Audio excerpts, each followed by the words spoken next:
Hello, everyone, and welcome to the 12th webinar that we're offering in the Earth Regenerators Study Group. My name is Joe Brewer.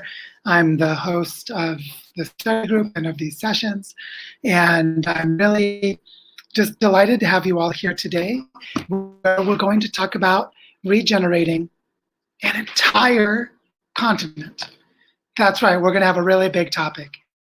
I feel like the conversation today is going to invite us to think at the scale that is needed to achieve planetary sustainability. And I hope that you will agree that that is possible to have this kind of conversation, and maybe even at the end of this webinar, you'll believe that it's possible to actually do this because we can do the work together to make this happen.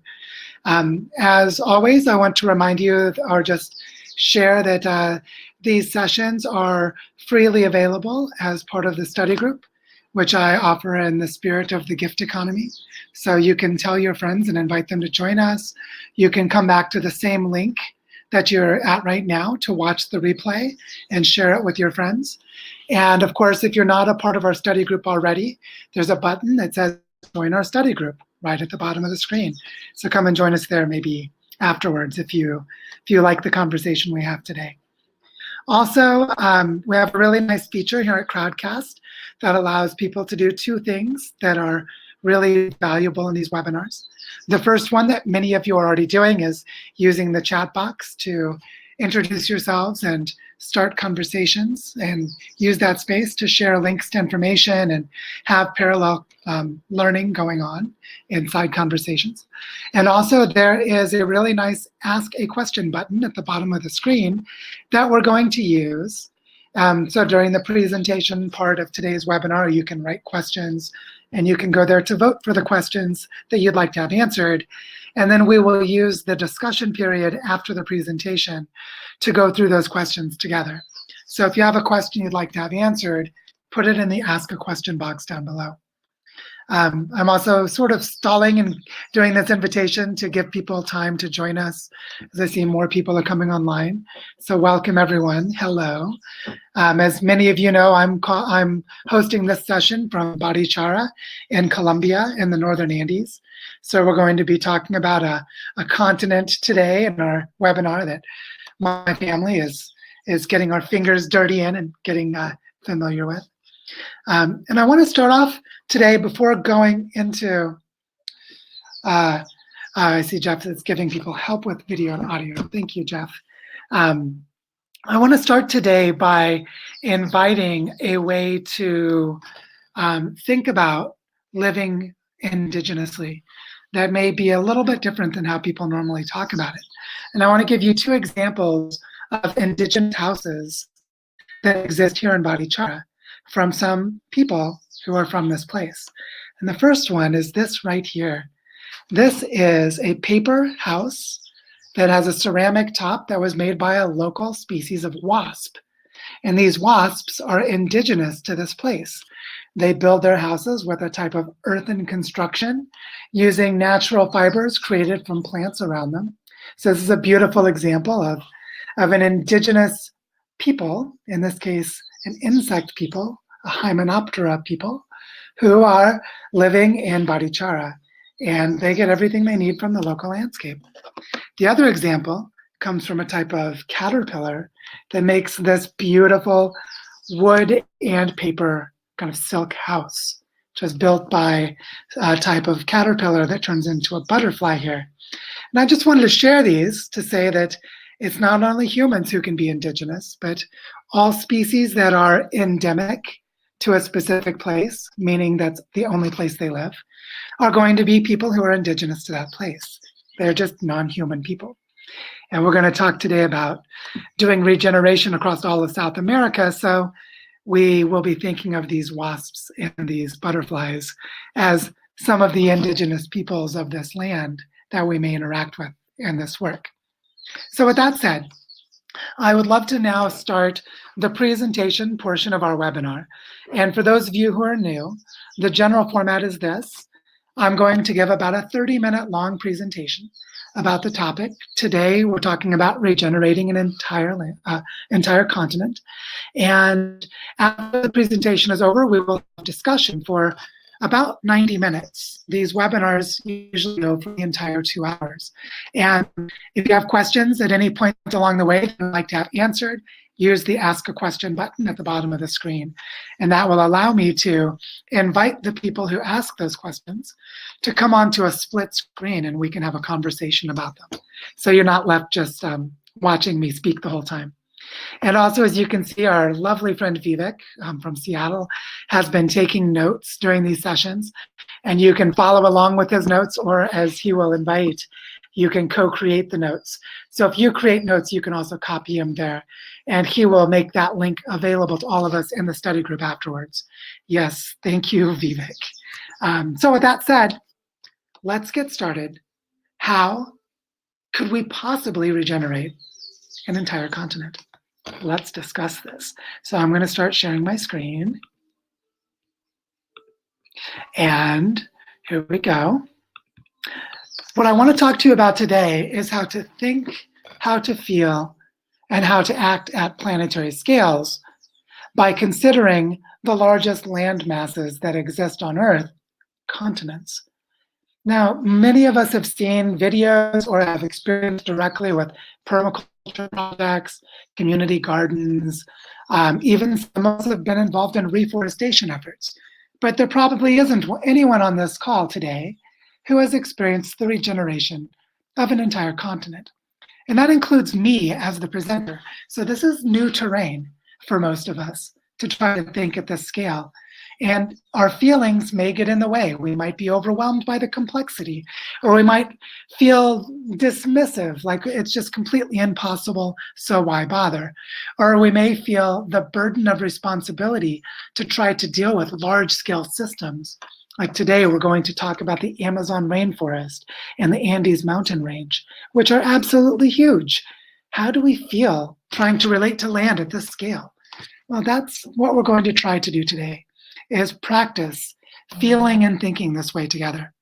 So let's get started. First of all, I want to acknowledge the local to global action problem, which is that for most of us, there's this huge gap that exists between whatever actions we're taking locally and the planetary consequences that are needed.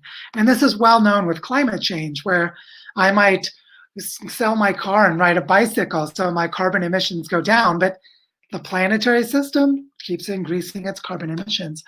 We have these mismatches or gaps between our local context and the planetary context. But if we are going to have the audacity or the humility to call ourselves Earth regenerators, then we have to learn how to work across all of these scales. And that includes continents. So let's see what that feels like. First off, this should be obvious, but I just want to really frame our conversation in this way, that the entire planet, the Earth as a meshwork of interconnected systems, has webs of relationships that all interact with each other. And so if we're looking at the clouds that are in this picture, and you can see swirling circles and moving lines that are thicker and thinner, and there's something having to do with the temperature of the surface water of the ocean, of the shape of the land on the continents. There's a whole bunch of interacting feedbacks throughout the climate system, across the landscapes, and across the entire planet. So what does it mean to try to do regenerative design when our local actions are constrained and influenced by larger scale systems? Also, how do we leverage and benefit from the patterns of those larger scale systems to bring about regenerative change in our local contexts? Now, those of you who attended the last webinar where we talked about territorial scale regeneration using Barichara, Colombia as the example, we discussed that it's actually possible to change the region's climate by enacting projects of water retention and reforestation, because the local landscape is shaped in such a way that whether or not there are trees impacts whether or not there's rain. And so we can change the landscape to change the climate. And that is a landscape scale to larger regional scale relationship. Here we're talking about doing the same thing all the way up to the scale of continents. And what I want to suggest that we consider is this can actually be done. And unfortunately, it needs to be done. So one way to think about this is to really listen to the lesson from this quote by James Lovelock, who's the co-author of the Gaia hypothesis with Lynn Margulis, when he said, "The entire range of living matter on Earth, from whales to viruses and from oaks to algae, could be regarded as constituting a single living entity, capable of manipulating the Earth's atmosphere to suit its overall needs, and endowed with faculties and powers far beyond those of its constituent parts." So what he's basically saying here is that the entire planet achieves a kind of homeostasis, and that it does it through the interactions and the decisions of all of the living creatures that exist as part of the planet. Now look at this quote by David Sloan Wilson, and he's an evolutionary biologist, when he says, "We need to become wise managers of our own evolutionary process." And what David is saying here is that it is possible to take what James Lovelock said, that there is a single living entity, the biosphere, and the biosphere can manage itself wisely if parts of the biosphere are conscious and aware of how evolutionary processes work. And what we're going to talk about today is one pathway of cultural evolution that, if we chose to enact it, would cooperate with the entire biosphere of the Earth, leveraging the incredible creativity and power of the biosphere to regenerate landscapes at a continental scale. And this is something that is absolutely inspiring and awe-evoking in its potential. Also, as this map shows, and I've shown this in previous presentations, there is tremendous regenerative potential because there is tremendous degradation of land. What you can see on this map is a global snapshot of how severely degraded the world's soils are. And what you might notice is that there are several billion hectares of land. 30% or more of the land's surface across the entire planet. Now, this map doesn't show Antarctica, but it's still, this is a huge, huge amount of degraded land. And you'll see a lot of it is in South America, where we're going to talk about in a moment.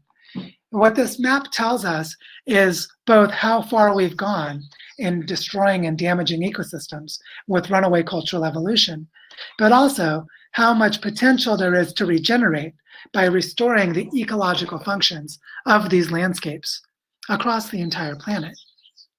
But how do we do that? Well, let's talk about that now. First, let me give you some motivation. We are dealing with a situation where the Amazon rainforest is on the verge of collapse. And I'll explain in a moment why that's the case and how it's likely to play out. But the important thing for us to know is that the Amazon rainforest, which used to be a major source of carbon dioxide, of pulling carbon out of the atmosphere and managing global warming, as of a few years ago, around 2016, it switched to becoming a carbon source. Or it was a carbon sink, a place to receive carbon, and now it's a carbon source. And what that means is that the Amazon is actually contributing to global warming rather than reducing it, due to a deterioration, right, degradation of the Amazon rainforest. What's important for us about the Amazon is if this entire system of hydrology and biology were to collapse, which it's about to do, that it would not be possible to regenerate it within a part of the Amazon or even the entire Amazon.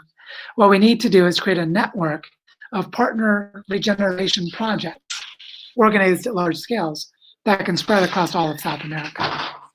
And so we have an urgent need to bring the Amazon back from the collapse that is about to occur. Why is the Amazon in the process of collapse? Well, this sequence of satellite images is disturbing in what it shows. In the upper left, the numbers are really small, is the year 2000, and then it's to the right, 2001, 2002, continuing all the way down to 2008. So what you can see is 9 years of increasing deforestation in one of the areas of the Amazon. The acceleration has been exponential, and the devastation has been consequential. The Amazon is in the process of collapsing because of these large-scale deforestation patterns. There's a theory that explains how this works. It's called the biotic pump theory, and it says something like this. I'm kind of giving the simple version for now so that we can make it really understandable, because this is a very complex phenomenon. But the basic idea is this. It rains in the Amazon because leaves on trees transpire, which means that they take in water, but when it gets hot, they can open their pores and release the water as a kind of sweat. And this creates cyclic flows of moisture through the canopies of trees. For reasons I'll explain in a moment, this lowers the air pressure over land where there's this massive forest in a way that allows winds to blow off of the Atlantic Ocean and the Caribbean and onto the land. If you cut down enough trees, though, this pattern will reverse, and instead of pulling moisture from the ocean onto the land, making this entire region into a rainforest, instead you could have hot, dry air pushing off the land and keeping all the moisture out, meaning that the Amazon transitions from being forest to being a grassland savanna. And in extreme circumstances, the Amazon might even become a desert. So if this pattern reverses, pushing hot, dry air out to sea instead of pulling cool, moist air in from the sea to the land, then we will see a massive change to the continent. The reason that the air moves in this way is that moist air is lighter than dry air. It sounds paradoxical because when we have things that are physical, like a t-shirt or a towel, if we add water to it, it gets heavier. But here's the interesting thing. The Earth's atmosphere is 78% nitrogen. And nitrogen molecules, N2, is two molecules that have an atomic weight of 28. Water molecules have an atomic weight of 18. And for those of you who remember your atmospheric physics, or your atomic physics or your chemistry will know this. But what's interesting is that a single water molecule weighs less than a single nitrogen molecule. So if there's more water in an area of air, statistically speaking, you have pushed molecules that weigh more out to make room for molecules that weigh less, so the average weight goes down. And what this does is it creates low pressure weather systems. So winds move toward these areas of lower pressure, and the reduced weight of the air lowers the pressure. And this is what helps how the moist cycling of the forest helps to lower the pressure over the forest to pull the air in using gravity. The heavier air moves in the direction of the lighter air, pushing the lighter air away, which creates a wind, a breeze, moving the air in that direction. So if we reverse the situation by this forest, then the wind would go in the opposite direction, which is what the biotic pump theory suggests. So as you can see in this picture, there is an area that has not been deforested. This photo is taken in Brazil, and there's a city that has been spreading out and encroaching upon the forest. And what's interesting is that there's a combination of the amount of surface and with the fragmentation, which means the cycling of this moisture is not continuous, but it's patchwork quilt of off and on. That weakens the hydrological flow of the entire Amazon basin. Now, the really scary thing is that the predictions are that this hydrological pattern of pulling in the wind could shut down as early as 2023 or 2024. So in the next couple of years, we might see the entire Amazon collapse and begin to turn into a savanna grassland. This is a very, very serious situation, and it's one we're in the middle of right now. Now, of course, this deforestation is more like the symptom level of it's the immediate cause of the collapse of the Amazon. But there's a deeper cause, which is the runaway cultural evolution of extractive economic systems.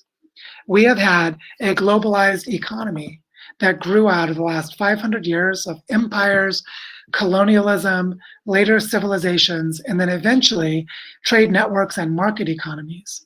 All of this, intensified and accelerated at exponential rates by fossil fuels, has allowed those who have wealth and power to extract wealth and power from other places using these tools.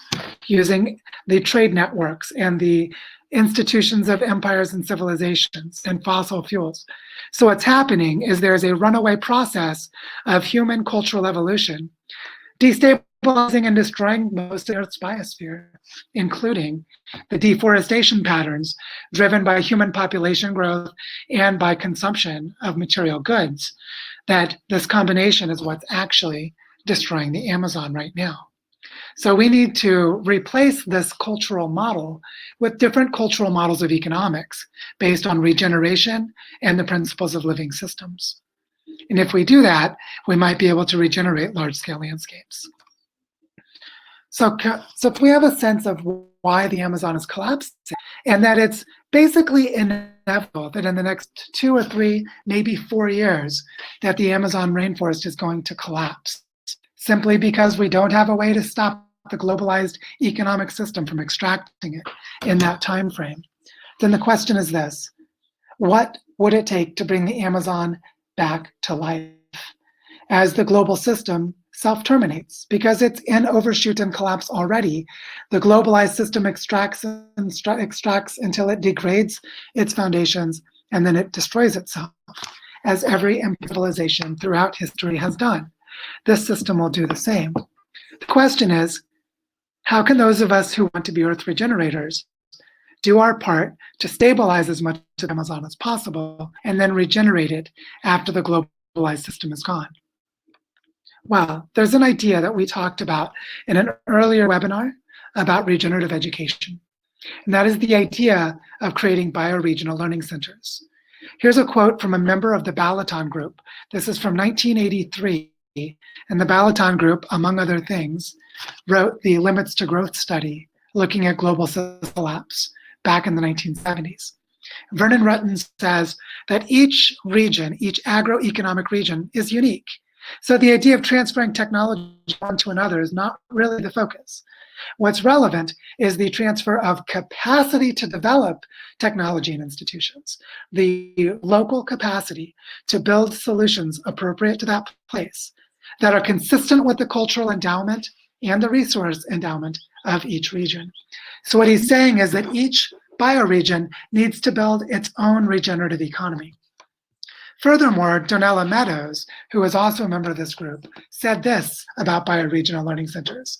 She said, in the search for a way to create planetary sustainability, out came a vision of a number of centers where information and models about resources and the environment are housed. There would need to be many of these centers all over the world, each one responsible for a distinct bioregion. So what Vernon and Donella are telling us is that the way to regenerate a continent is to create networks of bioregional learning centers, where each bioregional learning center puts in place a regenerative economy in its own region that helps to restore health and well-being to the landscapes. So each bioregion creates a whole system model for its own regeneration. And this only works if each bioregion exchanges, learns with, shares with, and partners with other bioregions across the planetary network. Now, right now, there are many projects that are nascent forms of these bioregional efforts. And there are even some places where they're actively working to become bioregional. What I'm talking about for the continental scale is one level higher, which is to create a learning ecosystem, bioregion to bioregion, across entire continents. So here in this picture, every pixel that is red is a place that was deforested between 2001 and 2010. So if this much deforestation across South America can occur in 10 years, human culture is strong enough to do this much damage in 10 years? Well, it takes a little while to bring a forest back. But imagine how much regeneration might be done in 50 years. Could we see a similar map of South America that is green instead of red for all of the pixels of forest brought back through reforestation? I think the answer is yes. But only if we organize our efforts around the functional landscapes, things like watersheds and mountain ranges. This map is beautiful for showing us that the continent of South America is already self-organized around river systems. The landscape tells us how to organize ourselves. If we create management frameworks and regenerative agendas and connect projects in every watershed across the continent, then we will have a network of regenerative projects that organize themselves into river systems. And river systems, of course, are largely shaped by things like mountain ranges. So we would be organizing human culture and human economy around these functions in the landscape. And what I love about this map is while there are many lines of rivers, there are a countable number of them. So there are a countable number of regenerative projects at the river scale that could emerge across all of South America. If you live near a river, which you probably do, then you can participate in regenerating your own river system. So imagine, for example, one of the largest organizing structures of South America, the Andes Mountains. Imagine if we create a network of regenerative development projects that spread across the Andes. Now, what's interesting about this is that there are already a lot of permaculture projects, landscape restoration projects, and so on that already exist in the Andes. Many of them are already working with the local communities. For example, there's a great project in the Sacred Valley of Peru working with the Quechua people, where they're taking traditional and historical practices that work in their landscape and use them to help regenerate the land. So imagine if we were to build a network of projects. Maybe the projects already exist, and it's simply a matter of linking them to each other and creating mapping and other kinds of coordination to go across the entire Andes. Well, that's something I think is possible to do. Similarly, for the Amazon basin, part of which is within the boundaries of these green lines, we might create a mycelial network of regenerative projects. So every tributary and every floodplain in the Amazon basin is able to have specific local projects doing their part to regenerate the entire watershed system, which is a network of many watersheds. It's a very complex environment. So each local context has its own solutions, its own cultural history, its own local species of plants and animals that all need to be collaborated with to do this regenerative work. Now what I want to do is I want to help paint a picture of this by reading a couple of brief paragraphs, just reading a short passage from the book that I've written, The Design Pathway for Regenerating Earth, and you can read the entire book for free in the study group if you go there. So this is from chapter 20, where we're imagining what would it take to bring the Amazon rainforest back to life. Now imagine this. Might it be possible that a network of earth healers comes together around key points of confluence where connectivity was lost and weave a tapestry of reforestation that brings the hydrological pump back to life? Try to visualize the pattern. 1,000 small-scale permaculture projects, each initially a seed of regeneration in a nook or cranny of some small tributary or floodplain. Some of these people speaking Spanish, others Portuguese, Quechua spoken in some places. A blend of colonial languages together with indigenous, all interwoven with the whispered languages of rivers and bird songs, rustling leaves, and jaguar purrs.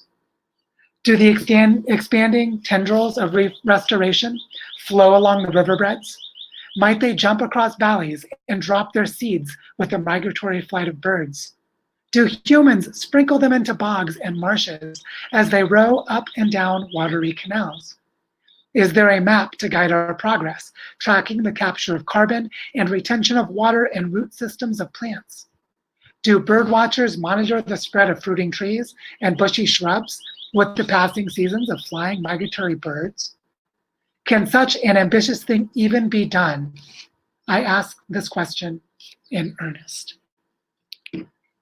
So in that passage, I tried to paint a picture of how we might imagine co-creating in a decentralized way across many different places as we look at this picture of the many rivers that drain into the Amazon basin. oh, that's the only possible way to imagine humans participating in its regeneration. Or at least it's the only way that I can think of. I'd love to hear your thoughts when we get to the discussion. Now, another thing that I want to add is that the evolution of colonialism and of nation states has created a set of entrenched structures that will profoundly hinder this effort to develop bioregions. Just look at these two maps. One map is a drawing of rivers organized around the flow of water going downhill. The other map is organized around winners of a colonial empire and conquest game that became nation states, many of which have militaries and are part of global economic structures built to extract resources and send them from one part of the world to another. So we have a set of political and economic structures built into these nation states that are deeply incompatible with the bioregions that need to be regenerated. So we're going to have a lot of challenges building the capacity to regenerate a continent when we have evolved a set of cultural structures that are poorly matched to the challenge of regeneration for a continent. So here I want to take a little side moment and talk about metamorphosis. Some of you saw this picture because I posted it on Facebook a few days ago. This is a caterpillar that is in the process of becoming a cocoon to become a butterfly. And this is a picture I took here in our house. And I want to just remind you that the caterpillar, which eats everything around it until it's gorged and fat, begins using those storehouses of energy to consume its own body. This dissolves previous structures that release energy and nutrients so that it can reorganize itself in a new way. And the butterfly is what emerges after the transformation is complete. If you look closely at this picture, you'll see that that thing dangling down from the top with the hairs on it is actually the head of the caterpillar. And so this caterpillar is literally consuming itself, dissolving and destroying its previous structures to open up the energetic pathways for regeneration to continue. And I think this is what we need to do to regenerate continents. So our lesson is this. Our task as Earth regenerators is to compost and recycle, redirect the nutrients and energies of the globalized system as it dies. And as the globalized system dissolves, grow, create, constitute, and entrench the bioregional economies that come after. And that's our work as Earth regenerators, is to do all of these things. For our part in Barichara, as we talked about in the last webinar, here's an example of a bioregional scale project with a lot of things going on. So in the northern end of the Andes, very close to the northern tip of South America, we're trying to recharge aquifers and engage in reforestation efforts, working with a network of local farms, doing a lot of things. Well, further down the Andes is this project. A network of Quechua farmers are working together, training themselves in permaculture in the Sacred Valley of Peru. And they've organized themselves around watersheds. I think there are 5 watersheds that this work is happening in that are all connected to the Sacred Valley. They have a lot of traditional knowledge and a big focus on land regeneration. So here are 2 places on the Andes where this work is happening. So imagine if these are 2 of them and they start to collaborate with each other, then we are beginning to build this network. Now, what if we identify and form relationships with a whole network of these projects spread all along the Andes? Maybe there are 10 of them. Maybe there are 50. I don't know how many there are, but each of them is focused at the territorial scale, organizing itself around a lot of local projects. Well, if we do that, building a network like this, we will have covered the Andes. In the same way, imagine complex local projects spread across different parts of the Amazon drainage basin. As we build up the relationships between these local projects, we begin to see the tapestry of weaving that enables us to map across the entire continent. This really is possible.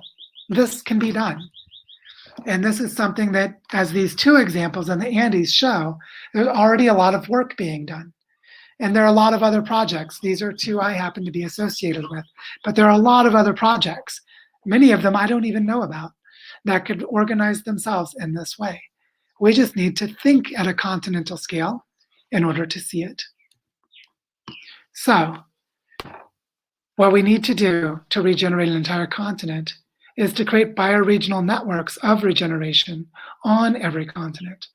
And what I love about these visual maps, here I'm showing 3 continents. Firstly, it's really beautiful to look at a landmass by coloring in its rivers in different colors. But look at this. People have already done the work to show us how to organize our efforts. If you zoom in on this map to where you live, you will see the color of your landscape. And then you can find every other project in that landscape and create a local map. And you can start reaching out to and convening those people around bioregional regeneration efforts. And if you do that in your bioregion and you become organized, then that organized group can connect with another organized group in another bioregion. And in this way, we form nested levels of cooperation that move from the hyper-local backyard project to the watershed or regional scale up to the continental scale. But if you're doing this at continental scale, because of the interdependencies of the Earth system, you're actually doing work at the planetary scale.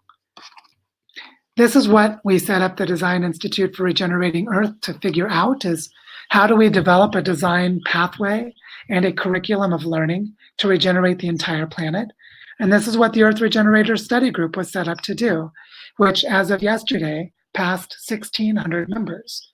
And so we are growing a global network of people to do this work together. And what we've seen in this presentation is that there is a logical way to build from local to continental in networks of collaboration that can enable us to regenerate the entire planet. So with that in mind, I'd like to end the presentation part of our discussion and have a discussion.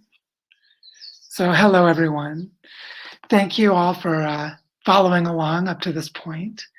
I'd like to now invite anyone who wants to ask a question to go to the button at the bottom of the screen and type in your question there. Also go there to vote for the questions that you would most like to hear answered. And what you'll see is that we will answer the questions that get the most votes in that sequence. One of them by Christine Brodigan, I'm going to go ahead and answer quickly now, which is what does non-used wasteland mean on a particular graphic I showed you. And what I think is that I would never have made the graph and framed it in that way, and I think it's terrible. So anthropocentric and so devastatingly dismissive of non-human life. But I think what they meant in that graph was we don't really have an economic use for this landscape. So it's not a place that the globalized system can extract and destroy in any direct economic way. But like I said, I think that's a terrible name, and I wouldn't use that term myself. But thank you, Christine, for asking the question. So unlike what I just did with Christine's question, where it was easy for me to answer that one quickly and didn't really warrant a discussion, what I'd like to do now is this platform of Crowdcast allows me to invite the person who asks a question to come and join with a video invitation. They can come and share a split screen with me and we can talk to each other. So if you ask a question and I invite you to speak and you're not able to, just decline the invite and drop a little note into the chat box to say that you're not able to join by video or that you just don't want to and you don't feel comfortable. But if you do feel comfortable, then accept and we'll discuss your question and have a conversation together about it. And this is something that we've done in the past that people found really valuable. So as of right now, I can see that we have 3 questions that are asked, which isn't very many. So I'd love to invite more questions. And I see the first question is from Gail. So Gail, I'm going to invite you onto the screen now. And Gail is asking, how do we start a regeneration group locally? This is such a good question. And I hope you're able to join me in the screen here for us to talk about it. And while you join me, I have filled a water bottle and I'm looking for it because I'm thirsty. Hello, Gail, how are you? Hey, hi, Joe. Hi, Joe. Lovely to see you. I was looking for a bottle of water, but I can't find it. Oh, So no. while I'm talking to you, I'll just get a glass of water. What I love about your question is that it's something we can start right now. So let's talk about what it means to regenerate locally and how to organize it. One of the first things I think is the use of maps. Like if you're in your local community or wherever you're going to be doing the work, probably there already are a lot of maps. So go and look at them, right? But then from there, I think a really important thing is to create maps of allies or potential partners, mapping the networks of people and their projects so that you can start to organize them or identify someone to organize them. So that this idea of working at a larger scale begins to get enacted.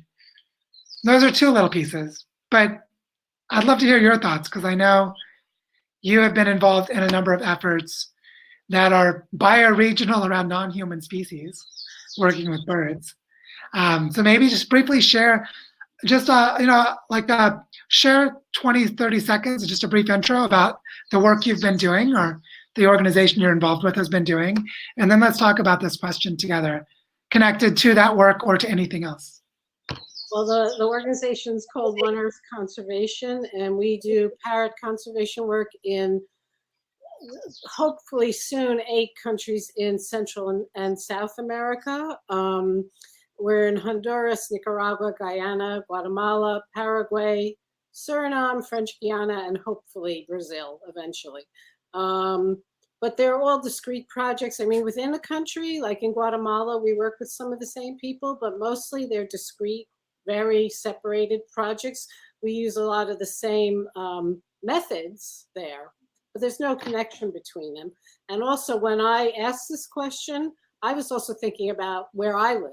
I live in New York City and I live in Queens. And obviously what might be done in Queens is going to be very different than what's done in, let's say, Honduras. So I'm interested in both, Honduras, for example, where we work is very remote. It's indigenous people. There's a lot of colonialism there, and they have poverty and a lot of problems that are maybe different than the ones in Queens, So I want to get my hands dirty too. I don't want to just be doing it from afar. So how do I get people in Queens to do something like this? Yeah, one thing I would say about Queens is that I know there are projects nearby that are already organizing themselves bioregionally. There's a really great network of regenerative agriculture in the Hudson Valley that is very intentionally organizing itself as a watershed. And so what you might do initially is just look to see how does the economy of New York City, and it's sort of as a metropolitan area, how does it connect to that watershed? Just do a little thinking about it. Yeah, it does very much. Yeah, so just do some thinking about that. Look around a little bit, and then look at which organizations do either economic development or commons-based management, like watersheds or fisheries or things like this that have a commons and they're trying to do some work. Like you might find that there's a regional transportation authority, which actually is managing a very important commons. So they're not all rural, some of them will be urban. And just, again, reflect on how they're structured as you think about this regenerative work. Because you'll start to find a lot of allies who are in either really good structures and wishing they could replicate them, or really bad structures wishing they could break them. Like someone works in a city government and they can change the way the government makes its decisions. And I think you'll find allies in both of those directions. And what about these remote projects down in the Americas, how to connect them? Well, I think the really important thing is something we're grappling with here in Colombia is the power dynamics of 500 years of colonial extraction, and just how delicately those of us who are beneficiaries of colonialism need to enter into these spaces. Like an example, my family came to Colombia and we have more money than a lot of our friends, which could easily create very awkward relationships. But if you generalize that mismatch of sentiment to the landscape scale, it's so important to identify and empower local leaders, people who live in a place who already are organizing, and really just come as like a servant to them. Ask them what they need. Really be clear about not trying to give them what they don't need.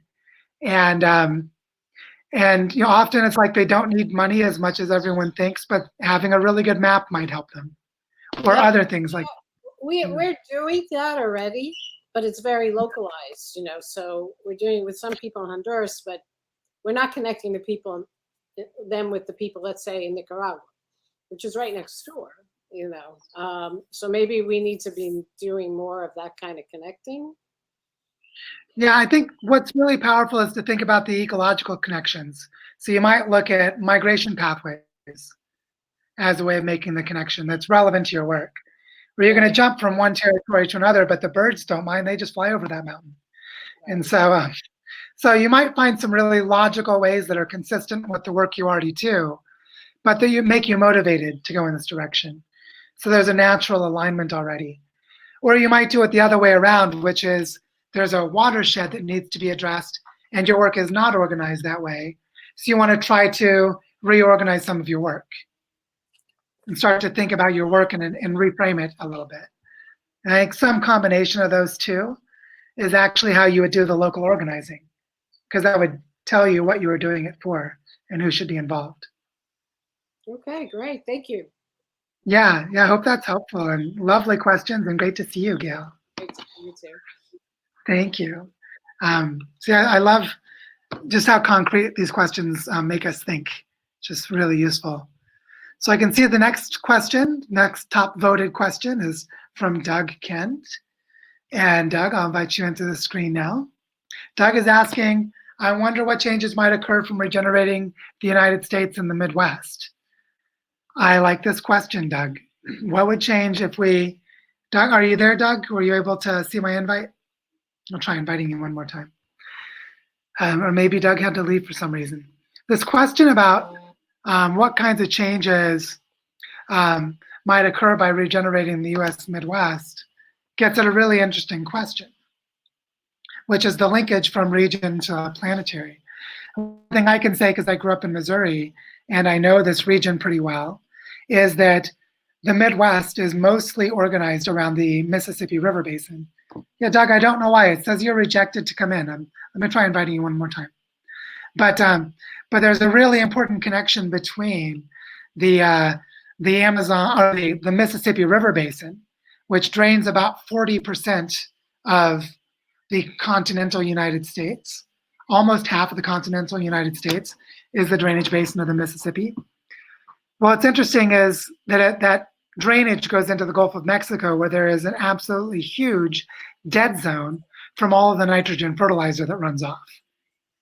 And so one kind of region to planet impact is the destruction of the Gulf of Mexico's marine ecosystems because of the use of fertilizers in agriculture in the Midwest. So I think looking at these relationships helps us see the importance of what would be beneficial if we change from industrial agriculture to regenerative agriculture. That's one example, though. What else were you thinking of when you were asking this question, now that I have you here? Hi, Joe. Can you hear me? Yes, I can hear you. Yeah, well, because just we talk a lot about the Amazon and it's and how much it's being degenerated right now, degraded right now, and it's ongoing, and we're trying to predict what the effects will be. And I think about how the American, the U.S. Midwest was degraded, 100 years ago, 150 years ago, and nobody was paying attention at that time, really. But it must have had some kind of massive effect. It's almost as large as the Amazon, if not as large. And I wonder what those effects were. And we don't really talk about that the way we talk about the Amazon, because it's already gone, and everybody kind of takes it as a status quo at this point. But what would happen if we were to bring it back? What did we lose when we degraded it? I think this is a fantastic retrospective, because a lot of the planetary collapse pattern that we're in now, we tend to think of what's going to happen in the future. But actually, a lot of the collapse, like you're saying with the Midwest, with the Great Plains, a lot of that already happened. The Dust Bowl of the 1930s, 1920s, 1930s, was the first large-scale, like living experience of human-caused climate change, where people had caused climate change from their actions before, but this is actually thoroughly studied as human-caused climate change, whereas previous events weren't. And so you're naming a phenomenon that's actually been heavily studied. There's another example that's probably as impactful, which is the Mammoth Steppe, which is an area of kind of northern Europe all the way over to Siberia, that collapsed at the end of the last ice age with similar consequences of a planetary scale consequences.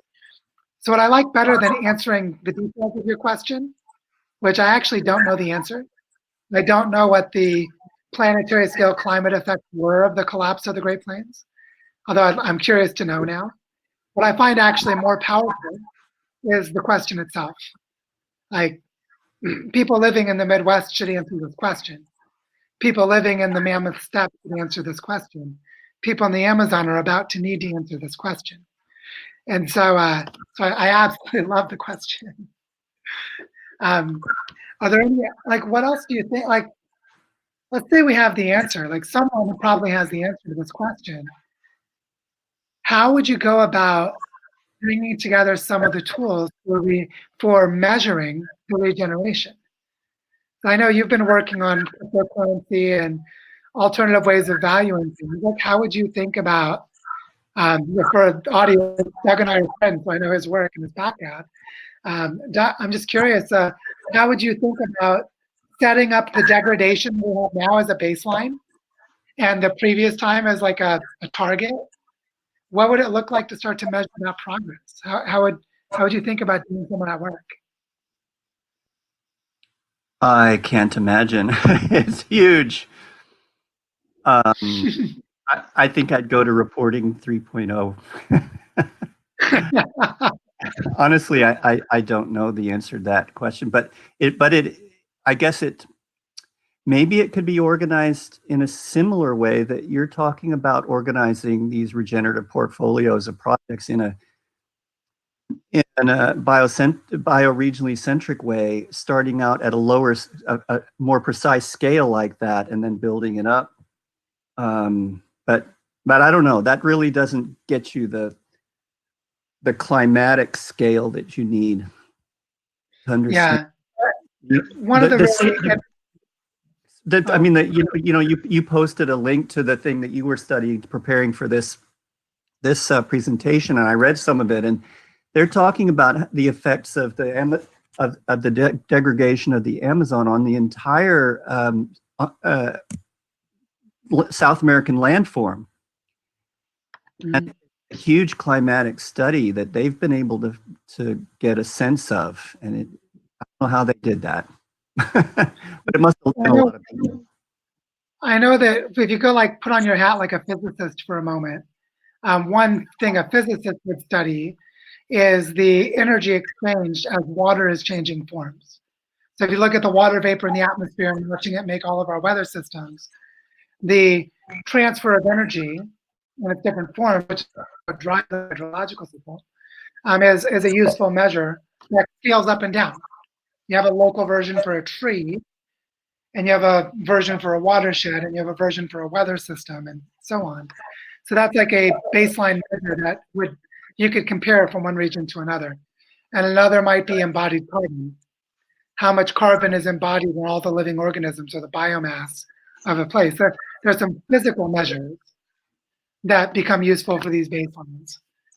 But the really challenging and interesting part is the social measures, which some of those might be universal, but a lot of them would probably be local and contextual. For the Midwest, you're talking about a lot of agriculture that would become regenerative agriculture, food forests, or food plains, food grasslands. Yeah, exactly. So yeah, very interesting. Well, I see a lot of other questions that come in, so I want to jump on and keep rolling with them. But Doug, let's keep thinking about this. It's a great question. And it's lovely to see you, my friend. Yeah, likewise. Be well. One interesting observation about a previous ecosystem that has already done its collapsing. So I see another good question we have here from Earl. So Earl, I'll invite you onto the screen. And the question is, how would giving legal recognition to the Earth system support, how would this enhance continental regeneration? So I think a related topic to this, Earl, you can correct me when you arrive, is the inherent rights of nature.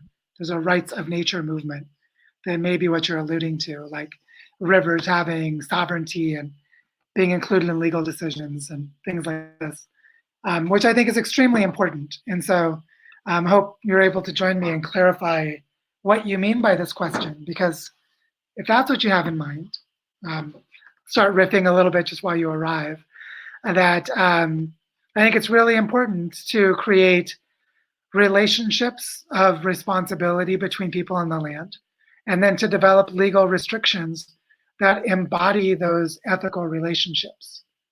So one example is to create a land trust so that the land can never be sold in the future. So there might be a sacred relationship to the biodiversity that lives on the land, and there's reforestation that's done on it. But without the protections of the land trust, it may be that the ethic is jeopardized in the future. And so I think that's one way to think about this question. I don't know why you're not able to join me. Maybe you're having technical problems. So let me know if that's the case.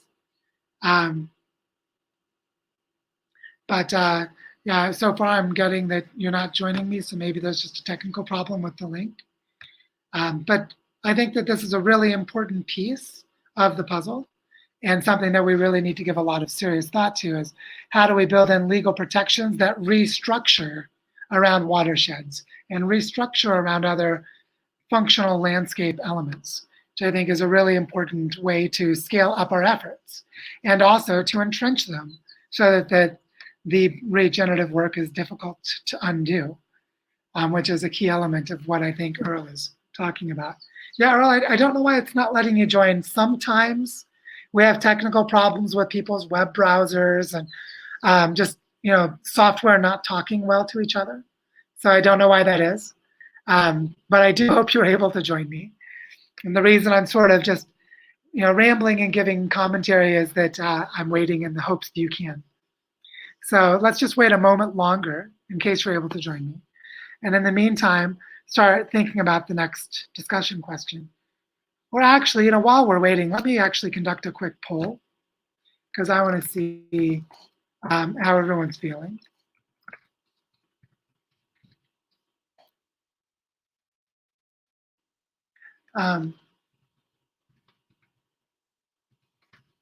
What I want to do now is just offer a poll, a little poll that lets, if you guys just go to this poll that I posted and just answer it. This gives me a feel for, we've been on this webinar for about an hour.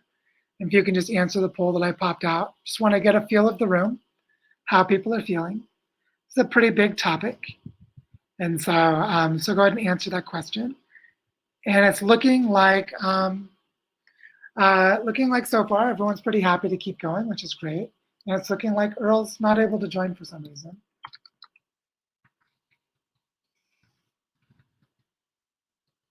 I'm going to ask another question.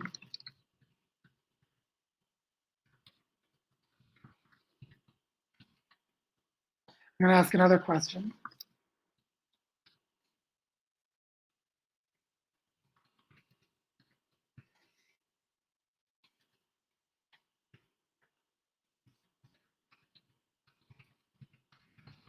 What I'm going to do is I'm going to add a second question, which is, do you feel like continent scale regeneration is possible after the presentation that I just gave you? And so just share your thoughts. I'm really curious, because this is a question that is ridiculously complex. So I just want to get a feel from people of where you're at with that right now. So with that in mind, sorry, Earl, I don't know what's going on with the tech.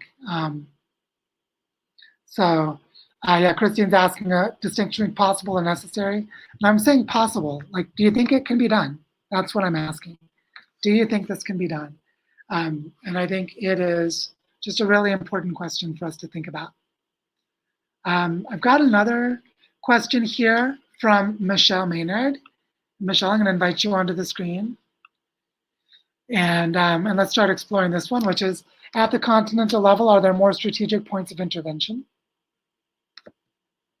Yeah, sorry, Earl, I don't know what's going on there. This has happened in previous webinars, so I know it's frustrating, and I'd really like to be able to talk with you about it. So Michelle's asking, at the continental level, are there more strategic points of intervention? And I know that Michelle has worked in urban planning and sort of related areas, so hopefully Michelle can join us and share some insights about this. What I would say to start with is that we've already named a couple of strategic points of intervention, which is that there are international development projects and regional scale or community-led regenerative projects, and then also a lot of people doing small-scale projects. But yeah, hi Michelle, it's great to see you. Hey, can you hear me? Yes, I can. Lovely to connect with you again, Joe. So the question I'm asking is, are there strategic points at a continental level for intervention? What I had in mind is in South Africa, well, first of all, I think we've seen with the climate now, the dust coming from the Sahara moving across the Gulf into the US. So we see those connections similar to the Biotic pump that you mentioned. In South Africa, about 900 institutions have gotten together, and they've done the study linking oceans, the marine, terrestrial, and doing an analysis of more strategic points for intervention, what needs to be done, and where the focus needs to be, and then linking that, of course, many of our development plans have been along a bioregional line. So I'm still at the Sustainability Institute, but I'm thinking now more at that continental level. I've spent the past 30 years working across the African continent with different communities on ecological environmental projects. But I'm thinking more, would there be at that continental level almost like acupuncture points that one would consider at that sort of a scale, or should there be that sort of a focus, or is that not what we should be thinking about? Sorry, someone's knocking on my door asking to come in, and they're wondering why I don't hear them. And then they honk their horn. So yes, apologies for that. I might have interrupted you right at the end, so I apologize. Was there a finishing part?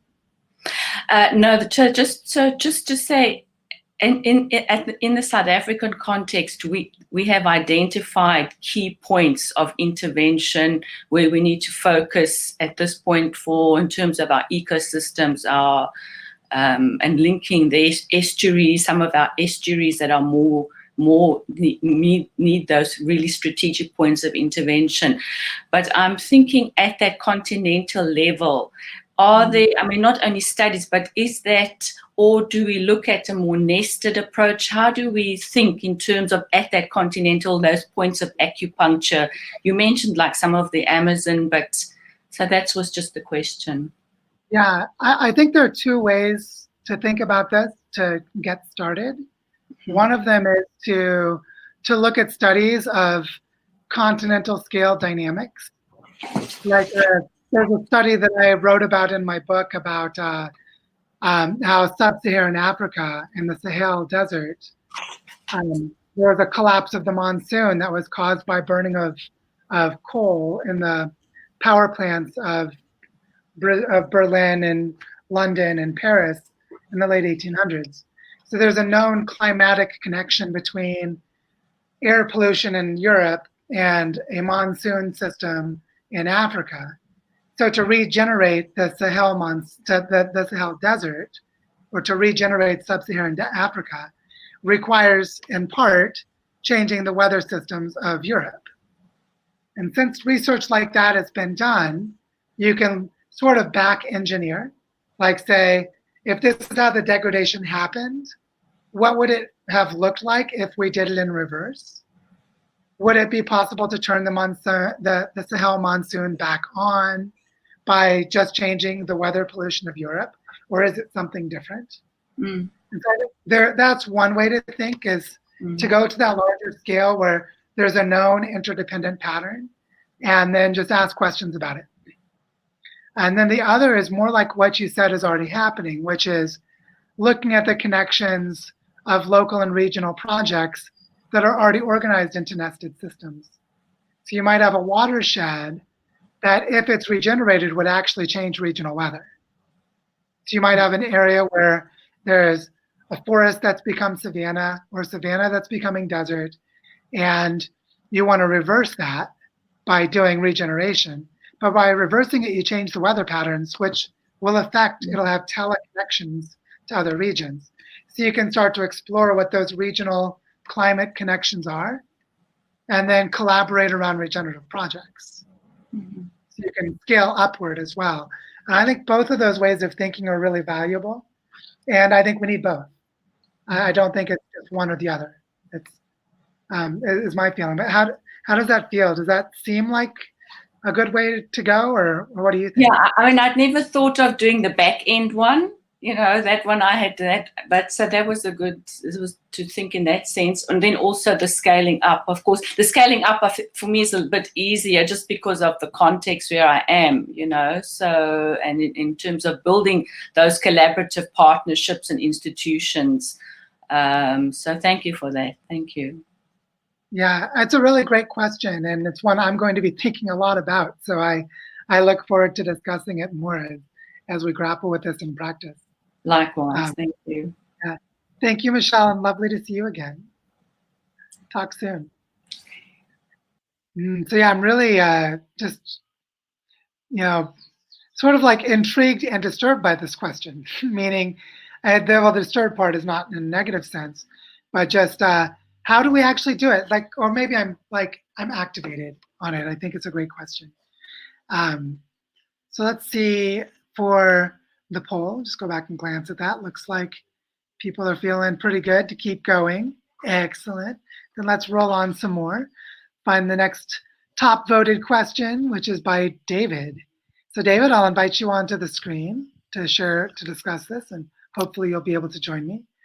David is asking the question, how might regenerative economies survive and grow in the context of legacy extractive economies?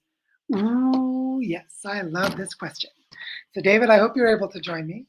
And I'll just share, while hopefully you're coming in, that we're actively dealing with this at this moment right here in Barichara.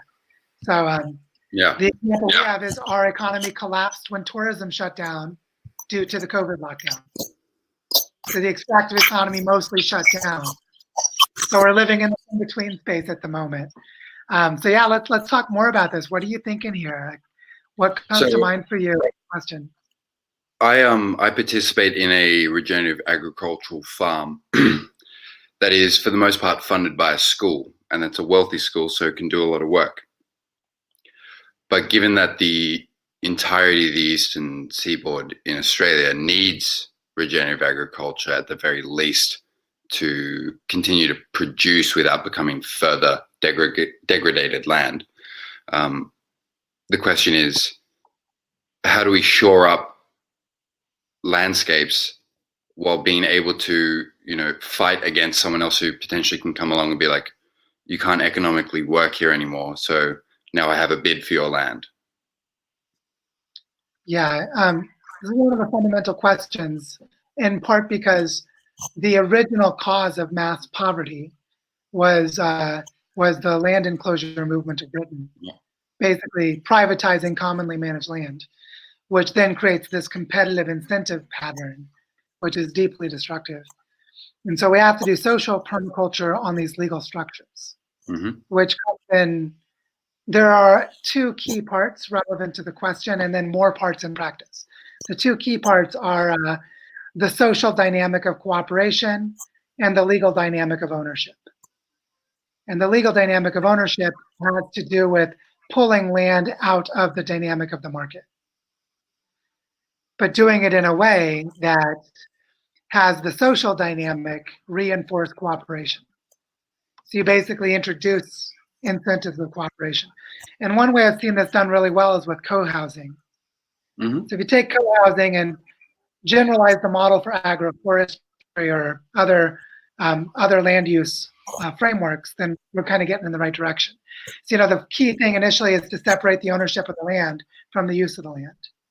Mhm. So the land cannot be sold, and you have a governing group that makes decisions about what the land what you can and cannot do with the land.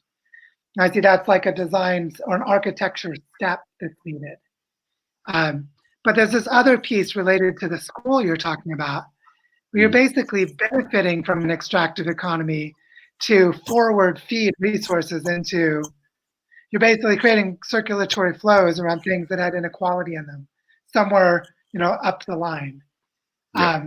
Which means that if the economy shuts down, you lose that lifeblood of resources and your regenerative projects come to a stop.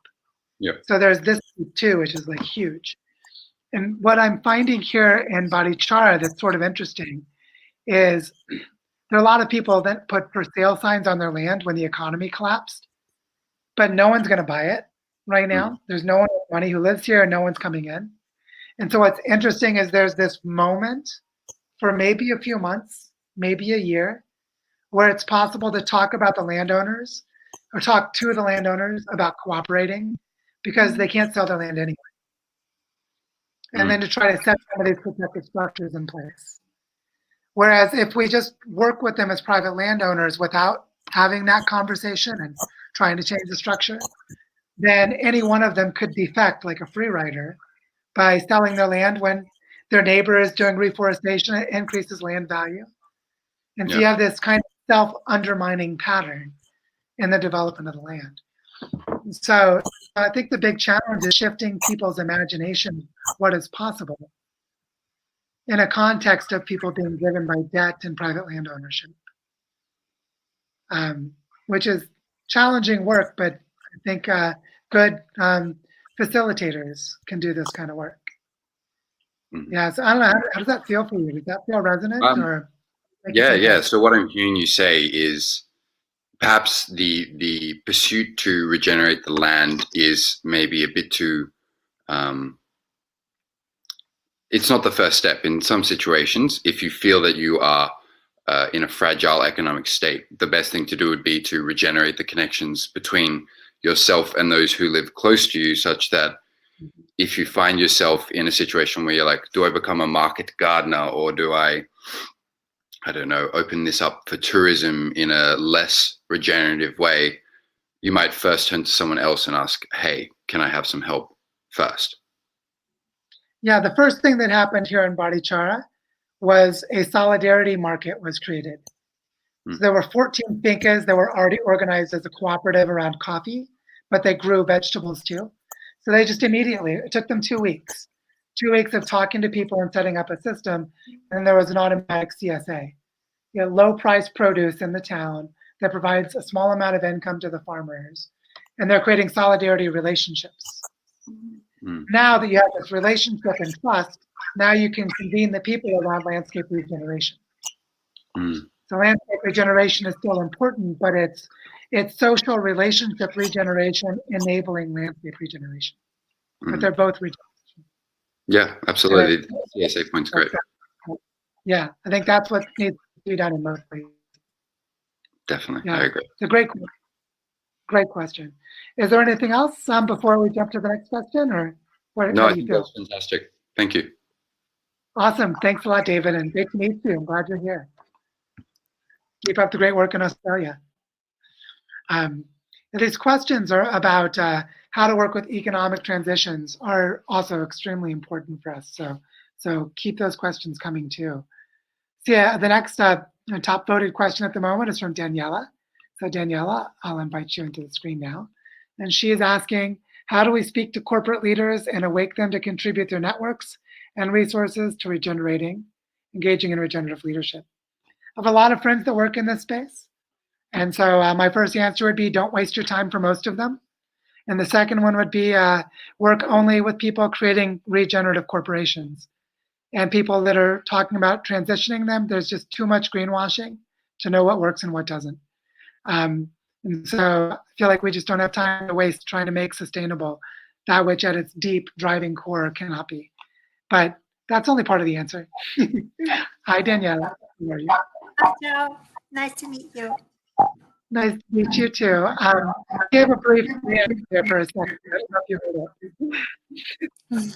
But I'd love to hear your thoughts about that. Yeah, through my work, I encounter lots of corporate leaders who really get inspired by the subject of regeneration, and in their hearts, they agree with what's going on, and they want to be a positive, to have a positive impact and to be a positive force for good into moving this forward. But in their minds, what they have to deliver for their business very quickly takes over. And when they see the next report or the next, financial goal or whatever, they just can't go through that threshold. And I was just wondering whether there are some ideas as to how we can speak to them in a language that will reach that wanting of the heart, but closed enough their mind to see anything else than the figures in front of them. Yeah, one thing we talked about in a couple of previous webinars, we talked about this more than once, is what it means to create a social niche and how social niches work. So, a niche for a bird is like a bird's niche is maybe it's a nest that's in a tree. Yeah. And so there's a natural habitat. Well, humans have social niches. So we have socially constructed environments that more or less how we'll behave and how we will think. So in the business environment, there are a lot of constraints in our social niches, which is why those business leaders come back to business. So one challenge that you'll see is someone cannot be in the wrong social niche. And like if they're trying to do regenerative work and they're in the wrong niche, it's not going to happen.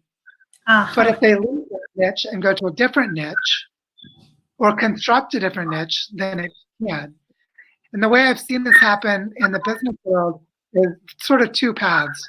One is I will give the shorthand and call the Ayahuasca Awakening, which is there's an open-minded person who goes and has spiritual experience, whether it's from ayahuasca or something else, and they just can't go back. It's like they're Alice in Wonderland, and they just keep going down the rabbit hole, and they just leave the old behind and do something different.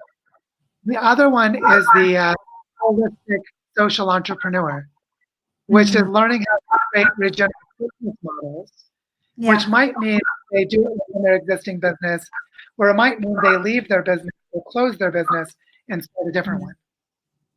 Where they basically they may realize they can't create a regenerative business in the environment they're in, but they're still an entrepreneur.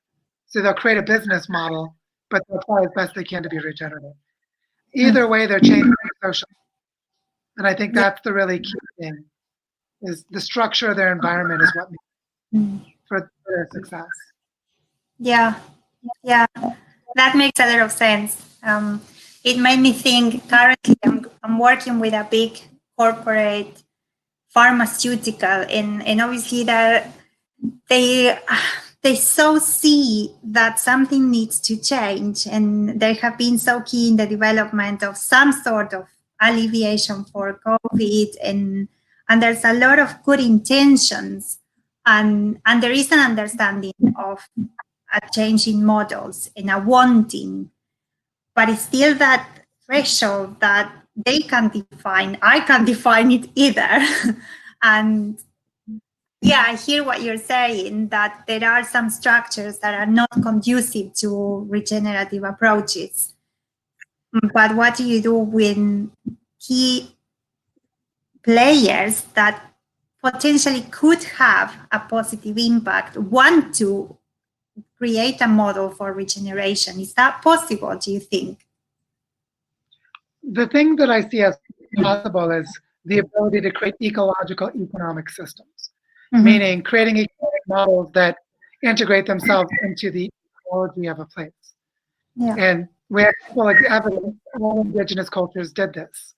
They had economies that were within their environments. So we know it can be done.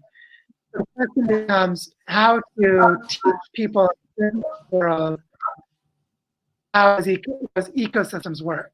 So there's a nature immersion component. Spend time sitting in nature, watching the ecosystems. Yeah. And in with business market context, bringing material spirit to an ecological context. Yeah. And there are a lot of great projects where people are doing exactly that. So I think that we'll see more regenerative businesses in the next 5 to 10 years. Yeah. Because people are learning how to teach this. Yeah. Fantastic. Yeah, but thank you. Great question. Thanks, Rob. Fantastic. Thank you. Thanks for the suggestions. Of course. I'll talk to you soon. So Tom say that my connection is getting weak. Let me know if that's the case. Am I having problems with my connection right now? Or can everyone hear me okay? Just let me know in the chat box with good or bad, good for good connection and bad for bad connection. And just let me know. I see the next question we have.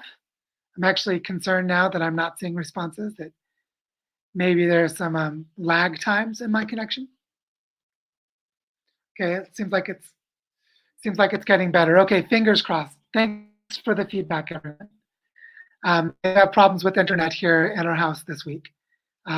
So the next question comes from Julian Wong. So I'm going to invite Julian onto the call.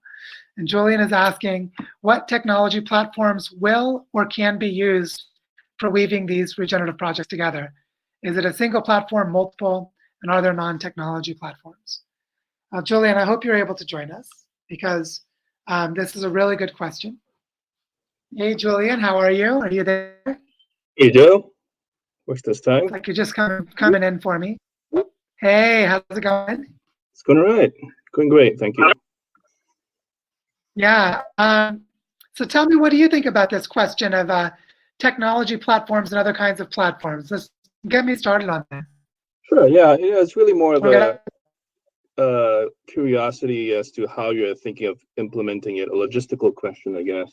And it just strikes me that there's a fair degree of complexity in terms of getting projects on a platform where it's shareable, where the different data points and fields are relatable and can be understood across different cultures and communities, right, that may have different starting points and knowledge bases. And so it's just really, as I was trying to think about how realistic or how we might, how this might be implemented on a large scale, how you might go about doing it. Maybe you've already started something, or maybe that's still in motion. I guess part of my question was, is it necessarily a technology platform? Is it necessarily one platform, or could it be multiple platforms? Could it be non-technological platforms? And finally, also mindful that, in this Corona era, we have lots of people, lots of students really, right, who are at home, not doing too much, and maybe some of their talents can be put to use and in sort of building this, but it all depends on what we're attempting to build. So that's basically it. Yeah, I mean, these are all really good questions, and I am suspicious of any single platform being sufficient. I just feel like the complexity of this work is so big that we probably need a fractal consortium of platforms.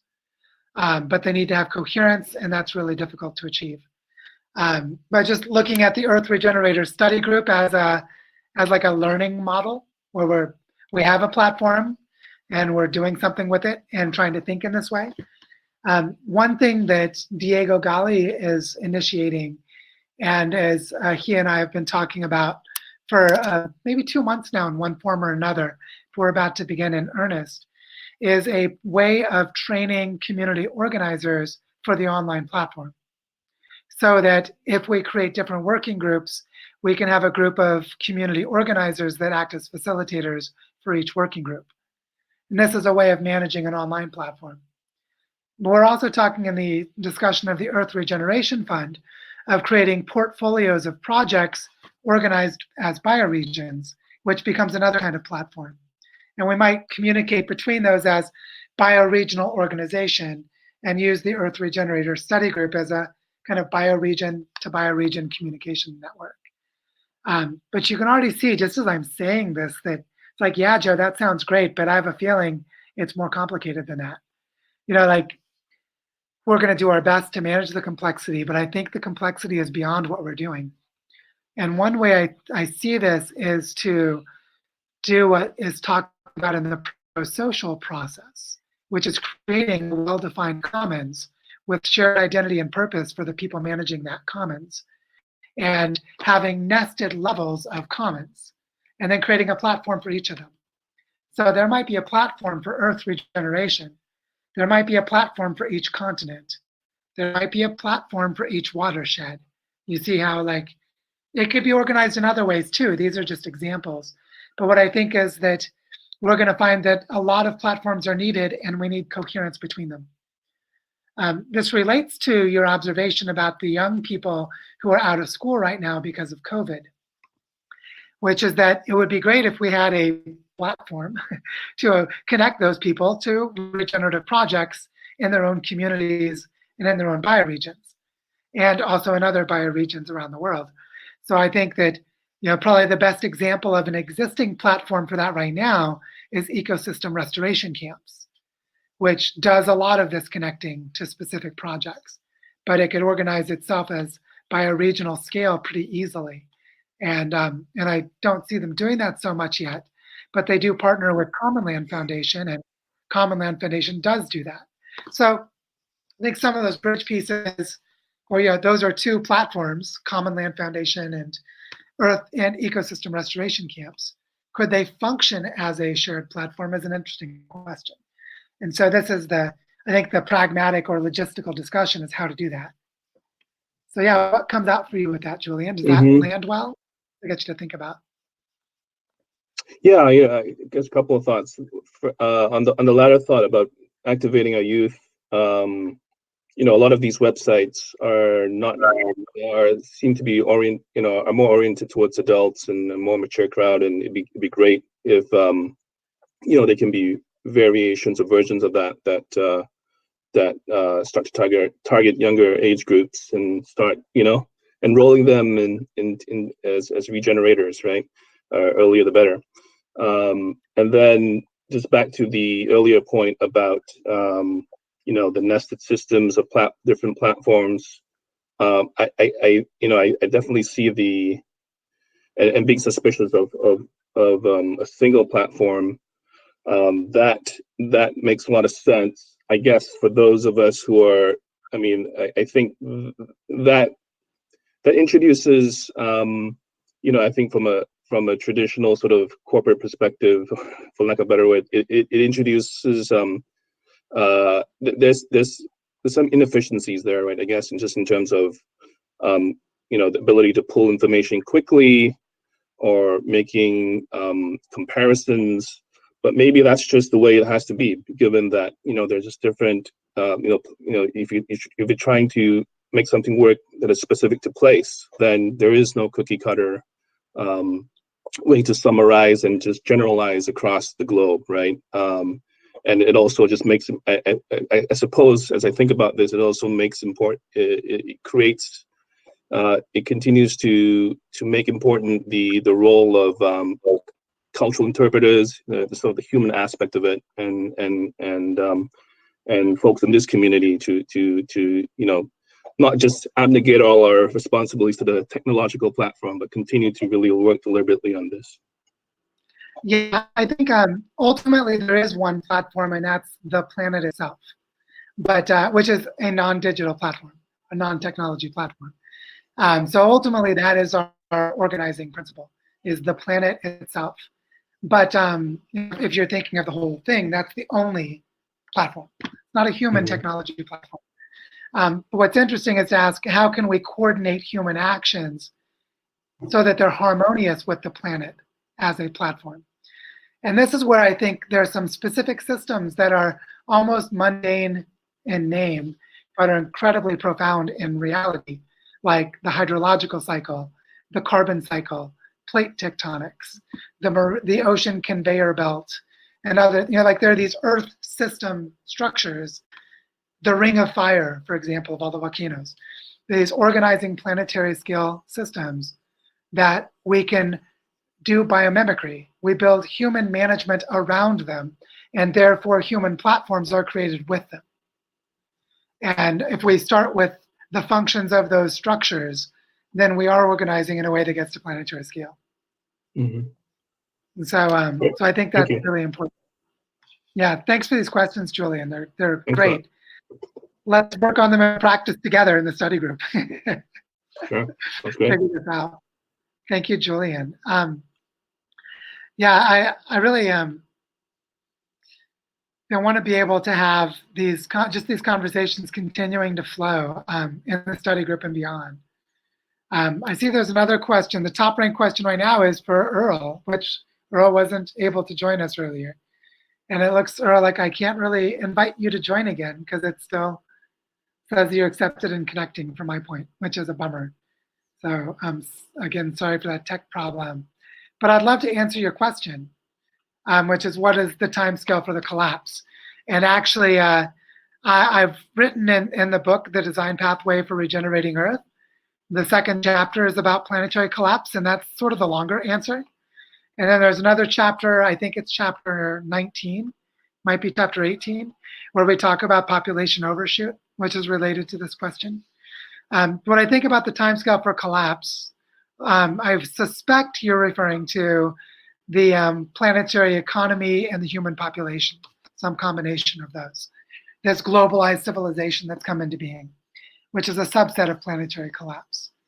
And the thinking tool I use for this is the limits to growth study, not because it's true, but because it's tracked the empirical record pretty well. And so as a forecast. And so I think it's a useful thinking tool. And if we use it as a thinking tool, it basically shows human population hitting its peak around 2030 and then precipitously dropping to 2 to 3 billion people by around 2050, which is a reasonable time frame to think with. But if the human population growth reaches 0 at 2030, that means human population decline has become exponential before 2030. And so that means the collapse we're talking about is shocks in supply chains starting roughly now, around 2020, and accelerating and coupling with each other into domino effects, eventually causing human population to rapidly decline between 5 and 10 years from now, and the collapse continuing throughout the rest of the century. So I'd say the timescale of collapse for the planetary, the globalized economic system is roughly that, between about now and 2070 or 2080, with consequences reverberating afterwards. So we're in it, and we've got a few decades to set in motion as much regeneration as possible while this collapse runs its course. So that's my sort of brief answer to your question. I hope that's sufficient for now. And we can discuss it more in the study group because it's a really important topic. I can see we're now at 2:30. And what I'd love to do is just invite one more question, and then we'll do a poll and see where we're at, and keep rolling. And right now I've got a question from Tom McDougall. So Tom, I'll invite you onto the screen. Tom's question is, how are you and others working to finance these projects on a sufficiently large scale? Because as we pointed out, disaster capitalists and other bad actors are totally taking advantage. And so, yeah, this is a big question. How do we finance this? And how do we protect ourselves against parasitic capitalism? Tom, I love your thinking. Let's talk about that. What do you have in mind here? Well, it's your thinking too. I mean, one of the first crowdcasts I saw you do, well, no, it was an interview on Rebel Wisdom. You said, well, these people are working hard. You know, the bad actors are organized and financed, and we better be too. And then I saw you quoted by Charles Eisenstein a week or so later. So this is such a big issue. I am involved now in this in Daniel Pinchbeck's group, and I'm pretty sure you got mentioned already there, because that's very much focused on Earth generators too. And one of the people that was on, I can't remember names very well, but he was the Regen Villages person, and he's James, probably. Yes. And they're doing a lot of large scale trying to get good actors and big money, coordinated. And I know you have started, that was one of your goals too, was to coordinate not just people doing the work, but how to do the financing in ways that work both up and down. So maybe you can talk more about that, because that's one of the discouraging, I'm sure for most people, things is there's all this money and all this momentum and everything else in all the wrong places. And how do we change that? And I was really encouraged by the first two sessions of the Future Earth Regenerators group. So there are some things going on, but I'd love to hear what you have to say about that.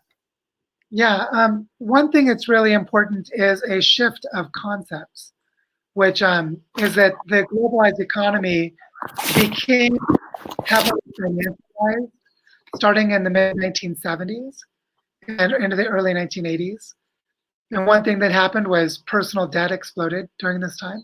Right. And we increasingly converted every other kind of value into money. GDP, gross domestic product, became the standard way of measuring everything, which is a reduction of complexity and a collapsing of meaning. Yes. So it makes us less discerning in really profound ways. The antidote to that collapse is a movement that has two major names that have become coherent. One of them is the well-being economy. Everyone who talks about creating economic well-being and how to measure well-being in bigger ways than money, there's a whole thousands of organizations and lots of work around the well-being economy. And similarly, there's a big conversation around multi-capitalism, which is basically taking the tools of measurement that are used in finance and finding their similar functional representative, the way of representing the value in a functional way for different kinds of. That's multi-capitalism? Multi-capitalism. Okay. This is like when someone talks about having social capital because you're connected with people, having financial capital because you have money, having natural capital because you're on land that's productive, having have information capital because you have access to knowledge and skills, having institutional capital because you have institutions and structures that are able to be mobilized. So multi-capitalism is a way of separating the different kinds of value for measuring systemic health. So it's related to the well-being economy, but it's got its own subset of work. And what's really important for protecting against the disaster capitalists is to create frameworks that leverage these different kinds of capital into each other. So an example of this is here in Barichara, there are a lot of people with land, and they have knowledge about how to grow local food with native plants. So they have social capital, information capital, and natural capital, but they don't have enough money. So they're all talking about selling their land. But if they create cooperative ownership and put all their land into a land trust, they can leverage three kinds of capital that they have, and it makes up for the financial capital that they don't. And they can actually have economic activities without money because they have other kinds of capital. They have social capital, information capital, and natural capital. So this way of thinking allows you to identify the value that's already existing in a place and then activate it in different relationships, which creates an internal buffer against those from the outside coming in with money and buying because people locally are desperate. The reason that extraction works is because the local people are desperate.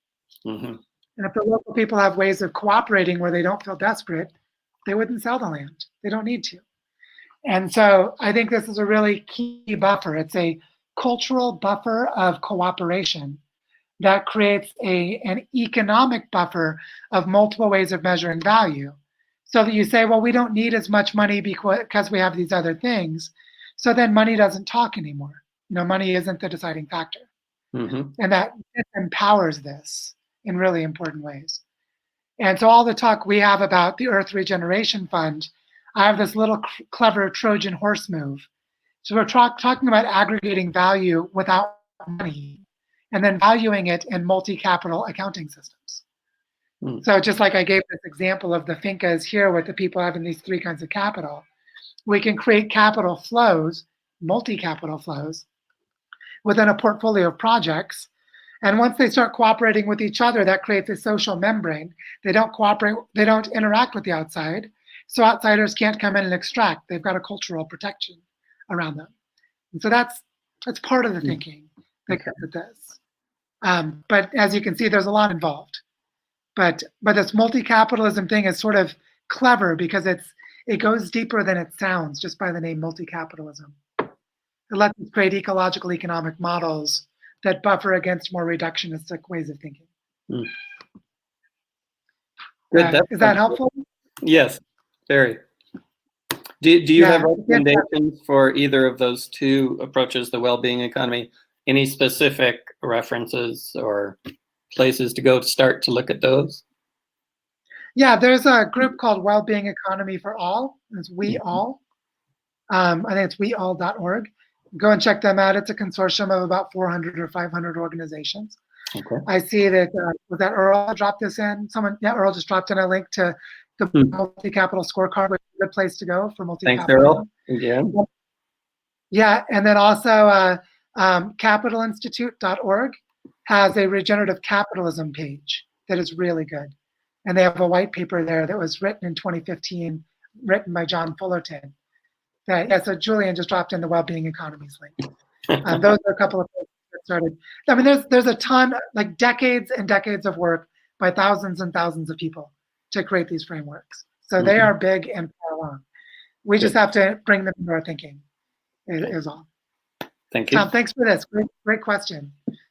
Yeah, this is great stuff. Great stuff. If we can't get the finance right, we can't do the scalability. It's not important.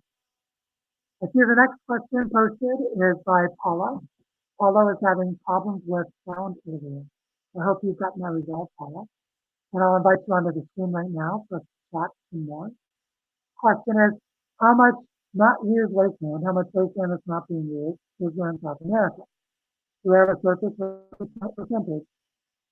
How about the ownership? How can we identify the land that is most in need of regeneration and legally acceptable? Oh, these are great questions, Paula. I love these questions. Okay.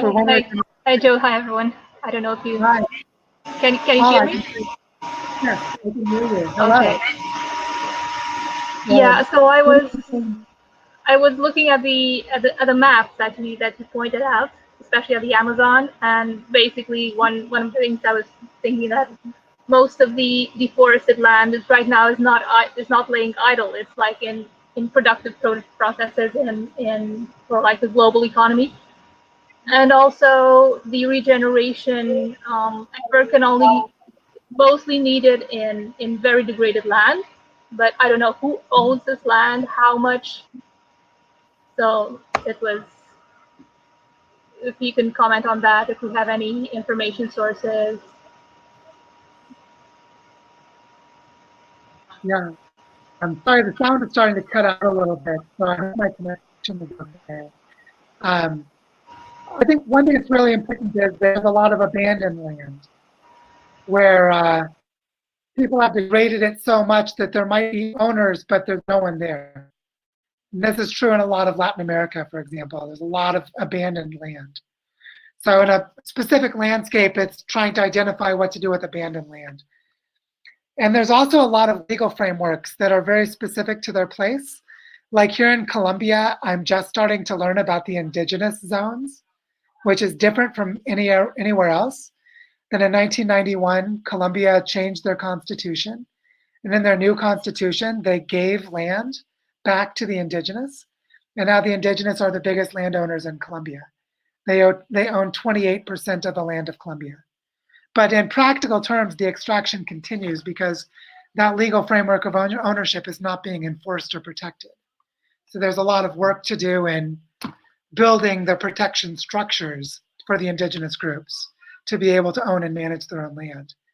Then there are also national parks and biosphere reserves and conservation areas of different kinds. So a lot of these things that are in this in-between place, where they're either heavily degraded and abandoned, so there are possibilities to work that land without needing to buy them or without needing a lot of money. And then there are other places that might be much more economically valuable, but they're protected with restrictions on the land. So I think there are a lot of these in-between places. And a strategic focus is to work with those places where they already exist as much as possible and create cooperation among them. That's one way to think about this question. How does that feel for you? What does that make you think about? How do you know how can we identify these places that like Well, it meet these depends. criteria? Yeah, like looking at restricted land, you might start with national parks and conservation areas, which would be listed by national governments. That'd be one place. Another is there are satellite analyses of land use, where you can find places that are heavily degraded, like looking at maps of deforestation as an example. So I think there'd be a lot of those sorts of tools that exist. And then I think of like with the Amazon and the threat of collapse, of looking at areas that are structurally connected to their own patterns. Like how the Amazon rainforest, the whole basin, has a whole system that functions. So to ask what is operating within this as a strategic location to organize efforts, then you ask those same questions again in that place. I think those are a couple of ways of starting to answer this question. But there might be better insights in any one place where people know more about what the history of that place is. It's hard to answer at the scale of something like South America, where there's so many different legal frameworks and ecologically and culturally it's so diverse. But I think the question is really important. So basically, the constructing these geographical information system is still like work to do, basically. Yeah, like a lot of it has already been done, but it's not being used in this way. So a lot of it is just having people with, like someone with GIS skills, just showing them the data that already exists so they can put it on a map. And then you can look at the map and start discussing strategies. So I think it's mostly about identifying the right data sets and having a coordinated way of the people building maps, just having them talk to each other. I think that would get us pretty far really fast, because a lot of these maps have already been made. There's not a collective way of looking at all of them together at the moment. Mm-hmm. Okay, thank you. Yeah, no, thank you, Paula. It's a great question, and one I feel like we will adequately answer by figuring it out together, better than me answering it now, but I hope at least this is helpful a little bit. So thanks so much for the question. And I think we're now at a point where we have a little over 10 minutes left, and a few questions left. So let's maybe do one more question and then start a wrap up. That feels okay. And I see that we have a question here from WeSets81 or Wesets81, which is not available to join the call for some reason. Maybe they've already left. So I'll go ahead. Yeah, no worries, Paula. I probably have a bad connection part of the time on my end as well. But I'd love to answer this question from WeSets81, which is this question here. How can we create a visual data flow chart map for sense making for the interactive global commons? Are there groups, organizations, companies, institutes that are orchestrating or that might orchestrate to create these emergent regenerative cultures? I think this question is really important because we're trying to figure it out in the study group. And we have a friend named Alejandro Zagal, who is he lives in Santiago, Chile. He does geographic information systems mapping, which is what Paula was just referring to when we were talking. And he wants to create a portfolio prototype. So he wants to use GIS mapping to look at how a set of projects could be structured as a portfolio using the map of the territory to organize them. And if we do this, then it becomes a way of teaching. We could teach people how to build these territorial maps and then create portfolios of regenerative projects within the landscape. And then map and dynamically study the changes in the landscape using data flow and visual thinking tools like maps. So the answer to this question in many ways is to create these portfolios, these bioregional mapping projects, and then develop a procedure for people to create their own, which might be training people to do it or collaborating with them to co-create maps or other such things. And we're working on doing this in a small way in the study group, but I think it's something that needs to be done in a, not so much in a big way, but just it needs to be done in each bioregion, and we need to be able to learn from each other. So, so that's sort of my answer to the question, is creating mapping projects and portfolios of regenerative projects at the same time, trying to figure out that multi-capital flow that Tom and I were discussing a minute ago, to really understand the dynamic flow of information and energy and value creation within these regions, and then using mapping and data visualization tools to make sense of it. I think that's a really big part of how we do this work. So thanks for the question. It's a really good one. I kind of feel like we might be getting to a good wrapping up point, only because there are only a few questions left that haven't received very many votes. And we've been going for nearly 2 hours. Also, I'm just noticing in my internal statistics that several people have left the call. So the number of attendance has gone down, which is fine. But what I'd like to do now is just start a wrap up and closing by saying that I do believe it's possible to regenerate entire continents. And the reason that I feel like we need to have these discussions is that it helps us organize our thinking around local projects. How do we connect our local projects up and up in these nested levels? The continental scale is really important. And I hope you can see from this webinar that it is possible to think this way. Also, I want to share that I'll send out an email to all of the people who attended this webinar that Diego Gali is leading a set of community Zoom calls that we have on Mondays after each of these webinars. So in 2 days, on Monday, July 6th, we will have another Zoom call at 1 p.m. Central, the same time as this webinar. And the purpose or the focus of the discussion on Monday is how do we evolve the study group so that we can start to create these working groups and these support structures, and we can really increase our capacity to cooperate between bioregions. So the topic of continental regeneration sort of invites the discussion. We can start talking about this. How can we use the Earth Regenerator Study Group to start practicing how to learn from one region to another in different projects? And this is part of the evolution of the study group. And Diego has also offered, he's posted the link right there. Thank you, Diego. He's also offered to lead a training for a set of people in community organizing. And I would lead a training as part of that in pro-social for us to build up this facilitation capacity within the study group so we can start to become more complex and manage more things effectively than having me become the bottleneck now that the network is so big. So I just wanted to invite everyone to come to this Zoom call on Monday, because what we're going to discuss is the learning process. How do we learn together to create these support tools to facilitate our own cooperation so that we can try to build these continental scale or bioregion to bioregion collaborations, as well as the more fundamental work, the bioregional collaborations themselves.